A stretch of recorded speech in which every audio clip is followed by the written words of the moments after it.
தேசம் செய்திகளுக்காக தமிழ்நாட்டில் இருந்து எம் முருகன்.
So, எல்லாருக்கும் வணக்கம். Thank you for being here.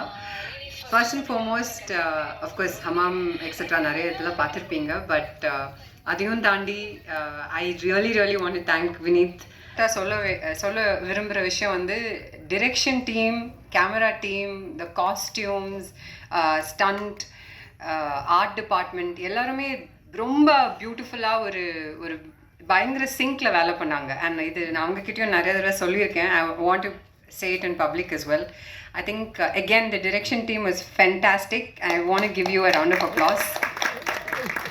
நம்ம DOP Karthik sir and his தாஸ் மஹால்னா நம்ம என்ன சொல்கிற சென்ட்ரல் பின்னாடி இந்த விக்டோரியா பேலஸ் இந்த ஒயிட் பேலஸ் கிட்ட விட்டு டைரக்டர் வந்து ஒரு 3 நாளாக என்ன இந்த இடத்துல பாருங்கள் சுத்த வைக்கிறாரு. சுத்த வச்சுட்டு அதுக்கப்புறம் ஒரு சம்பவம் சொல்கிறாரு. அது சொல்லக்கூடாது.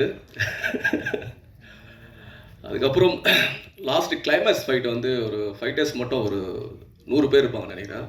ஒரு 15 days கிட்ட அந்த ஸ்டண்ட் பண்ணோம். அதில் வந்து சிங்கிள் ஷாட் பண்ணுறது ரொம்ப ரிஸ்க்கு. சின்ன வந்து எல்லாருக்கும் வணக்கம். ஒரு சின்ன ரீவைண்ட் 2019 போகணுன்னு நினைக்கிறேன். ஏன்னா நான் இதை நான் வந்து நிறைய இடத்துல சொல்லணும்னு நினச்சேன். ஆனால் வினீத் சார் இருக்கும்போது அதை சொல்லணும் ஸ்டேஜில் அப்படின்றக்காக தான் இதை இங்கே சொல்லணும் அப்படின்னு. ஏன்னா 2019 வரைக்கும் நான் சினிமாவில் என்ன பண்ண போகிறேன்னு தெரியாத டைமில் இருக்கும்போது ட்ரெய்லர்ஸ் தான் பண்ணிகிட்டு இருந்தேன். ஒரு படம் ஒழுங்காக ஓடல. ஸோ அப்படி இருக்கும்போது ரஞ்சித் வந்து எனக்கு ரொம்ப ஒரு க்ளோஸான ஆள். எல்லாம் வல்ல இறைவனுக்கு நன்றி. இங்கே வந்திருக்கிறவங்க எல்லாருக்கும் வணக்கம், நன்றியும் தெரிவிச்சுக்கிறேன்.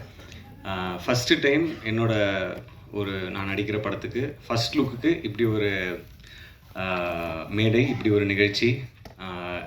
தாஷமகான் டீமுக்கு நன்றியை தெரிவிச்சுக்கிறேன் இன்னைக்கு நடத்துனதுக்கு. ஸோ ஃபஸ்ட் லுக்குக்கே எதுக்கு ப்ரெஸ் மீட் அப்படின்ற ஒரு கொஸ்டின் எனக்குள்ளேயே ஓடிச்சு. பட் என்னென்னா இந்த டைட்டிலை பற்றியும் ஒரு சில விஷயங்கள் வந்து ரெஜிஸ்டர் பண்ணணும். அது உங்கள் முன்னாடி இந்த ப்ரோமோ வந்து ஃபஸ்ட்டு ஆடியன்ஸ் பார்க்குறதுக்கு முன்னாடி உங்கள் எல்லாருக்கும் போட்டு காமிக்கணும் அப்படின்றது தான் இன்டென்ஷனாக இருந்தது, டைரக்டர் முன்னாடியே சொன்ன மாதிரி. ஸோ தாஷமகான் நிறைய பேர் அந்த ஏரியா பற்றி கேள்விப்பட்டிருப்போம், எங்கேயோ காதில் கேட்டிருப்போம். நானும் சென்னையில் பிறந்து வளர்ந்த பையன் தான், கேள்விப்பட்டிருக்கேன். பட் அதோடைய உலகத்தை நான் பார்த்தது கிடையாது. அஃப்கோர்ஸ் டைரக்டர் வந்து அங்கேயே பிறந்து வளர்ந்ததுனால அவருக்கு ரொம்ப பரிச்சயமான ஒரு ஏரியா. ஸோ அவர் மூலமாக தான் நான் நிறைய விஷயங்கள் தெரிஞ்சுக்கிட்டேன். ஸோ ரேப் கல்ச்சர் எடுத்துக்கிட்டிங்கன்னா நான் 90s லைக் சின்ன வயசில் இருக்கும்போது எமினம்லேருந்து ஆரம்பிச்சு 50 சென்ட்லேருந்து ஆரம்பிச்சு அதுக்கப்புறம் இங்கே வந்து ரஹ்மான் சார் வந்து பிளாஸே அவருடைய இதை இன்ட்ரடியூஸ் பண்ணாங்க. அதுக்கப்புறம் அதுக்கு முன்னாடியே கூட இருந்திருக்கு.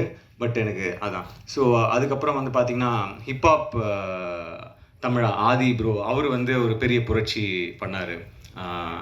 ஸோ இது எல்லாம் வந்து இந்த கதையை பண்ணுறதுக்கு ஒரு இன்ஸ்பிரேஷனாக இருந்திருக்கு.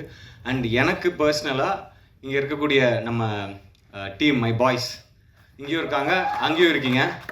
நீங்கள் தான் இன்ஸ்பிரேஷன். அவங்க கூட கிட்டத்தட்ட ஒரு 1 week 10 days ஒர்க் ஷாப் மாதிரி பண்ணோம். அந்த பாடி லாங்குவேஜ், அந்த அவங்க பேசுகிற ஸ்டைல், அவங்க ரேப் பண்ணுற ஸ்டைல், அவங்களுடைய அந்த கை அந்த மாதிரி மூமெண்ட்ஸ், கால் மூமெண்ட்ஸ், இந்த மாதிரி எல்லாமே வந்து நம்ம தெரிஞ்சுக்கிட்டு அது புரிஞ்சுக்கிட்டு தான் அந்த கேரக்டருக்குள்ளே இறங்கி அந்த படத்துக்கு போகணும் அப்படின்றதுனால டேரக்டர் நாங்கள் எல்லாருமே we did workshop. So உங்கள் எல்லாருக்கும் ரொம்ப நன்றியை தெரிவிச்சுக்கிறேன்.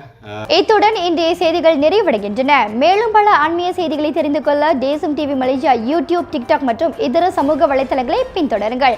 உங்களிடமிருந்து விடைபெறுவது நான் உங்கள் ரேவதி குணாளன். மக்களோடு தேசம், தேசத்தோடு மக்கள். நன்றி, வணக்கம். ஒரு வீட்டுக்கு ஒரு பட்டதாரி எனும் நிலை போய் ஒரு வீட்டுக்கு பல மருத்துவர்களை உருவாக்கும் நடவடிக்கையில் இறங்கியுள்ளது எய்ம்ஸ் பல்கலைக்கழகம். இந்திய மாணவர்களின் எதிர்காலத்திற்கு அடித்தளம் அமைக்கும் எய்ம்ஸ் பல்கலைக்கழகம் MIED வழி மாணவர்களின் பொருளாதார பிரச்சனையை கல்வி உபகார சம்பளம், கல்வி கடனுதவி மூலம் தீர்த்து வைக்கிறது. எய்ம்ஸ் பல்கலைக்கழகம் தரத்தில் உயர்ந்தது, போதனைகள் சிறந்தது, மாணவர்களுக்கு நிலையானது.